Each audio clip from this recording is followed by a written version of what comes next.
He left before the sun hit the floor, but not before folding my robe like it still meant something. The room was clean but the air was full. I didn't flinch when the door clicked shut. I just let the silence finish speaking. That fabric once covered me out of habit. Last night I let it fall because I finally wanted to feel what choosing felt like. Every morning I made peppermint tea in a chipped white cup, the one with the worn handle that somehow still held warmth. I'd open the east-facing window, let the breeze roll in with the smell of dry leaves, tangle gently in my undone hair. Same ritual every day, even after cloudy nights, even when I expected nothing from the thin light of dawn.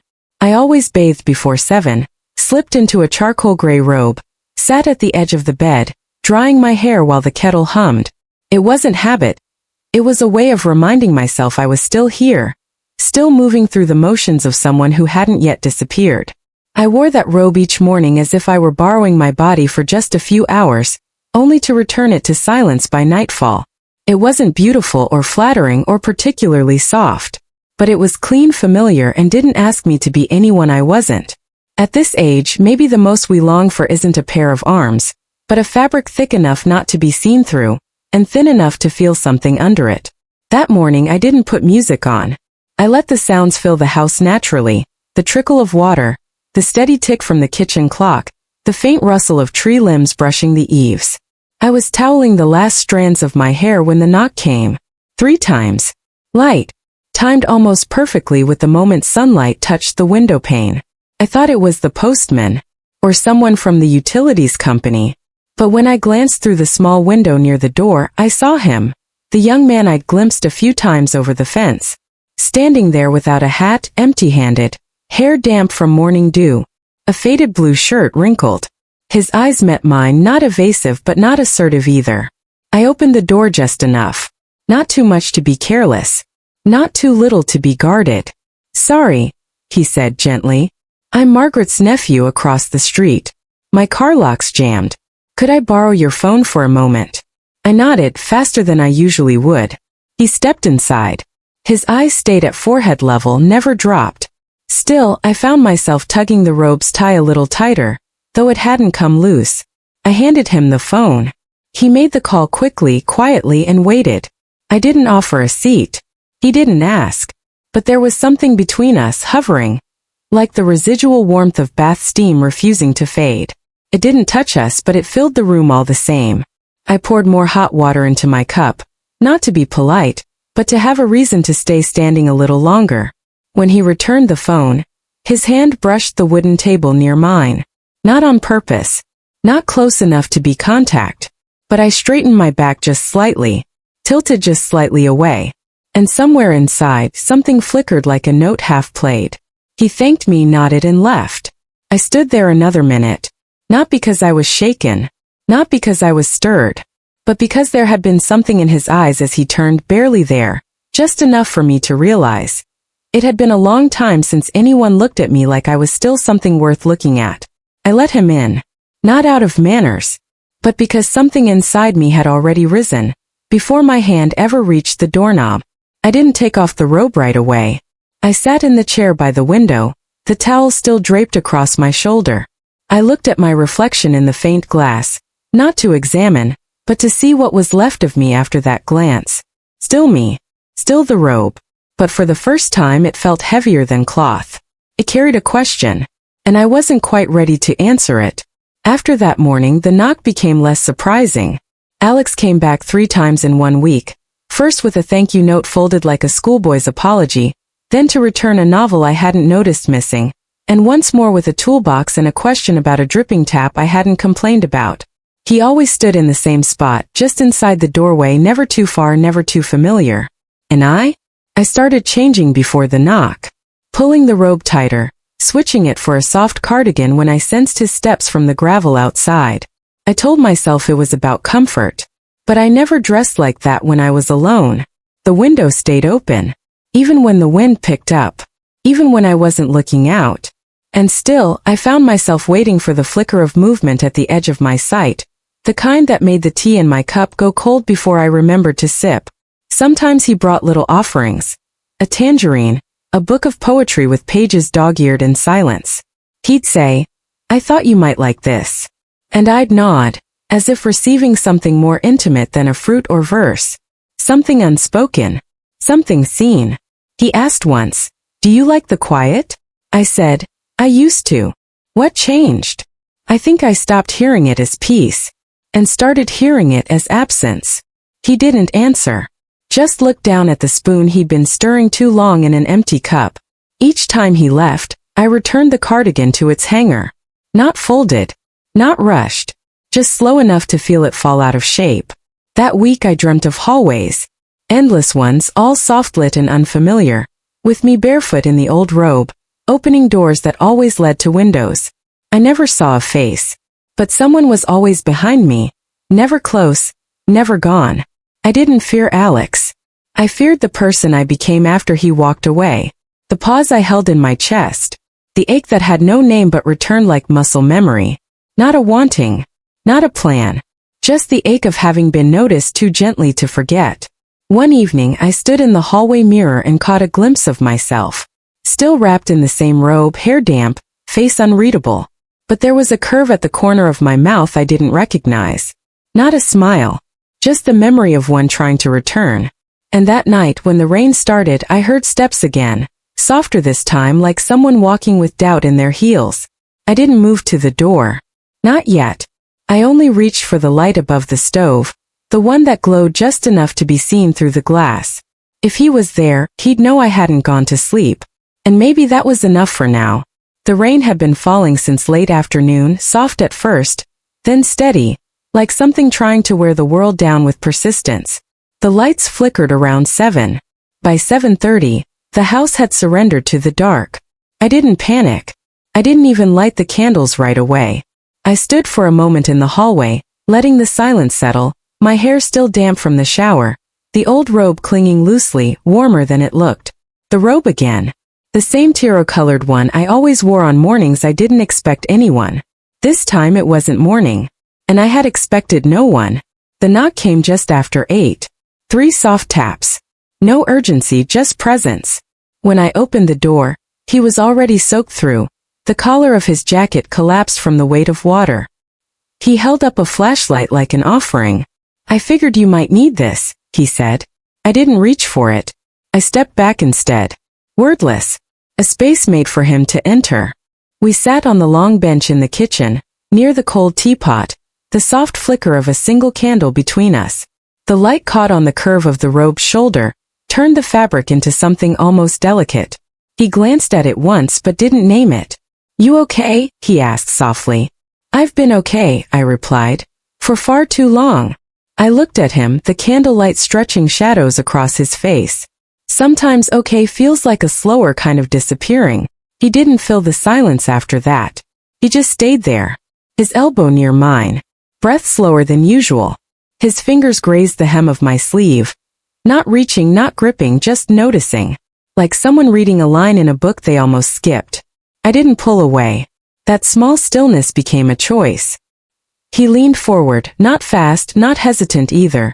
And the space between us narrowed, not by force but by consent.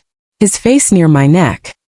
His mouth never quite touching the skin, just pausing where the robe parted slightly, where scent met memory, where fear once lived but had long since quieted.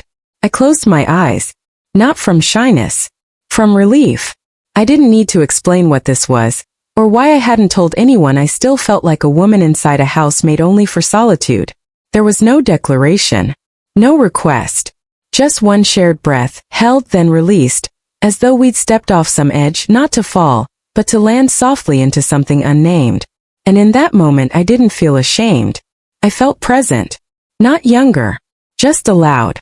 Not because he reached for me, but because I no longer asked permission from the part of me that had always wanted to reach back. The next morning the robe was there, draped over the chair, its weight softer somehow, as if it too had let go of what it had been holding. The robe wasn't where I'd left it. Not on the armchair, not over the radiator. It had been washed. Still damp. Folded but not completely, just enough to say it was touched, not ready. I didn't hang it back. I couldn't. Felt like admitting something out loud. For a week we didn't speak. Not about the candle. Not about the closeness. Not about the way his hand had paused at the edge of my sleeve like it was asking a question with no words. When he returned the flashlight, he knocked once, lighter than the rain had been that night. I opened the door slower than I meant to. We smiled, politely, as if nothing had shifted. The kind of smile people wear at funerals. I asked if he wanted tea. He said no too quickly.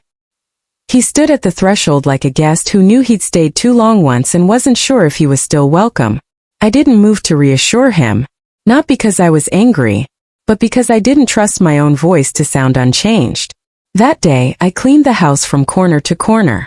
Not to remove him, he wasn't a stain, but to remind myself that I still lived there. Alone. I opened the windows, though the air was colder than usual. The robe hung in the laundry room, untouched. I walked past it 4 times. He didn't come back. But I saw him twice. Once at the grocery store. He didn't see me. And again in the reflection of a bus window, except it wasn't him, just someone with the same kind of posture. Alert, like he was still listening to something I hadn't said.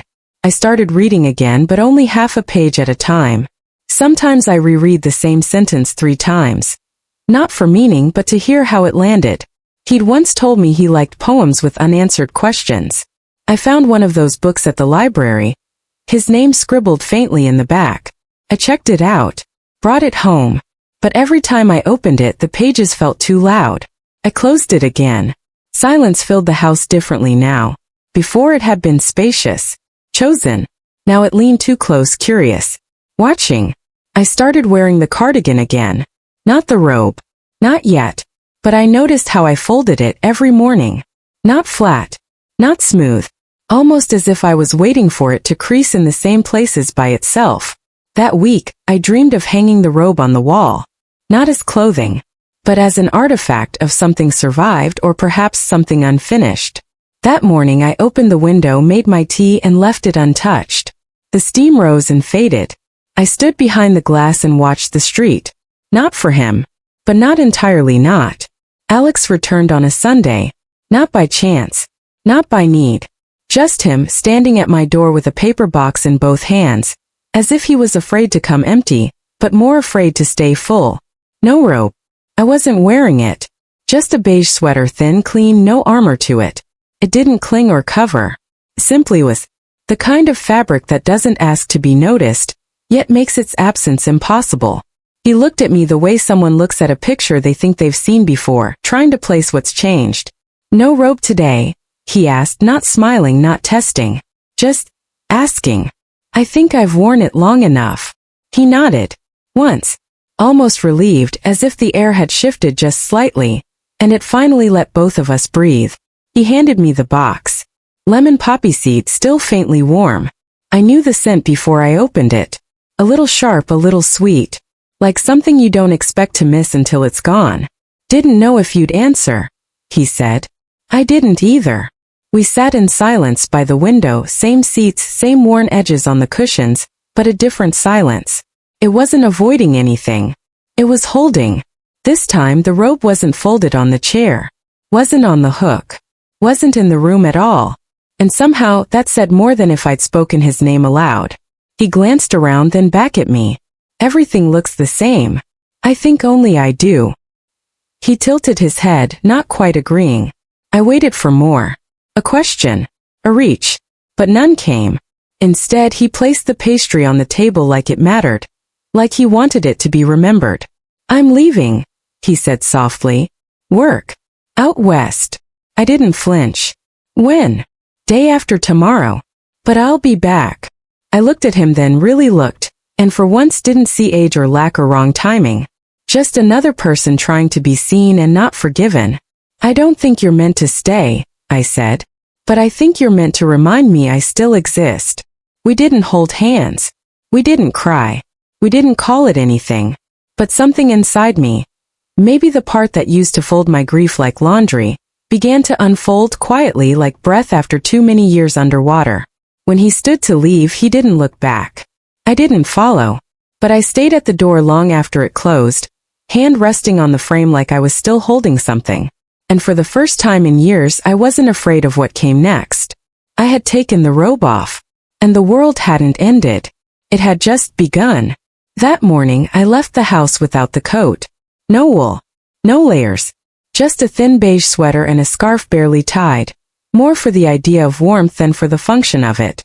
I walked slower than usual, not because I was tired, but because there was nothing I needed to escape. The market was still the same. Chatter, rust, fruit bruised just right. But it didn't feel like I was drifting this time. My feet touched ground. My hands moved with purpose. I passed by the flower stall without meaning to stop, until I saw them. They weren't beautiful. Not conventionally. The petals curled at the edges like they'd flinched in sunlight. The stems uneven, stubborn. The kind of flowers that never looked quite right in vases. He used to call them messy. Unruly, he said. Like you when you won't listen. So I bought them. Not as rebellion. Not even as healing. Just because I could. Back home, I laid the brown paper on the kitchen counter. Let the stems rest. I changed the tablecloth finally. Pale blue, soft and clean but not perfect. It had creases from being folded too long. I smoothed them out with my hands but didn't mind the memory.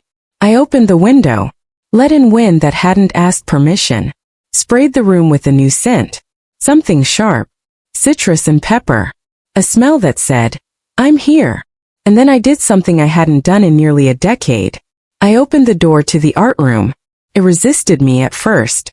Hinges stuttering like they too were afraid of what might be remembered. But I stepped in. The air was still. It hadn't been disturbed, not really. Dust along the sill. Dried paint on the palette. And in the corner, my old robe folded and forgotten on a chair that used to be mine. Picked it up. It was heavier than I remembered. Not in weight but in memory. The kind of fabric that absorbs years. I didn't put it on. I walked to the easel, unfolded the robe, and draped it over the frame like it belonged there. Then from the drawer I took a single red ribbon. Tied it loosely at the sleeve, one loop, no bow. It wasn't art. But it felt like a signature. Closing. And maybe a beginning. I didn't cry. I didn't smile. But I stood there a while. Long enough to know I wasn't waiting anymore. I used to believe I wore that robe to shield myself from others. Truth is, it was to keep myself from seeing me. But I see her now. Still here. Still whole. Still capable of choosing her own reflection. That afternoon I made tea. Same mug. Same slow pour. But I didn't look out the window. If someone came, if someone knocked, I'd open the door. And if someone stayed, well, I would be the one to invite them in. I didn't reclaim my life in a blaze. There was no grand door slammed. No name shouted into the night. I simply stopped apologizing for the silence I needed. Stopped waiting for someone else to name what I already felt. I didn't lose myself in anyone. I chose to step closer, with my eyes open, with nothing to prove and nothing to hide. And in that choice, quiet as it was, I found something stronger than desire. I found permission. Even if no one gave it to me, I gave it to myself.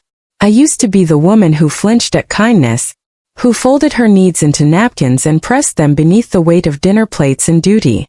I apologize for being too quiet, for wanting things I couldn't name in daylight. Why do we do that, us women, us men, all of us? Why do we say sorry for the ache of being unfinished? It took me most of a life to realize. Freedom isn't loud. It doesn't kick the door in. It waits. And then it opens quietly the moment you decide not to ask permission to walk through.